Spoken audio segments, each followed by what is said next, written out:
Gleason score is a measure of how aggressive the cancer is. Gleason was a pathologist who described a grading system on a scale of 0 to 10, with 0 being the least aggressive and 10 being the most aggressive, several decades ago, and it's still in use today.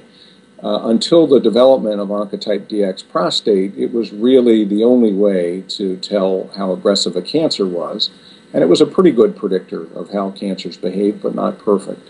And so when a pathologist looks at a biopsy or looks at a prostate that has been removed, they assign a score of 0 to 10 to tell the physician and the patient how aggressive the cancer is. Oncotype DX prostate actually adds independent additional information beyond Gleason score to be able to tell the degree of aggressiveness.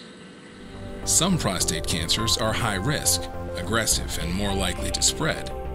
Others are low risk, least likely to have bad outcomes. The biopsy says cancer, but current diagnostic tools provide limited information about how aggressive a man's individual disease is. So most men decide to treat prostate cancer immediately. Once treated, many men experience serious long-term side effects, like incontinence and sexual impotence. Immediate treatment isn't always needed, but right now a man can't be sure if his cancer is the kind that is likely to require treatment or if he's okay to wait for now. What if there was a test that could determine how aggressive prostate cancer is?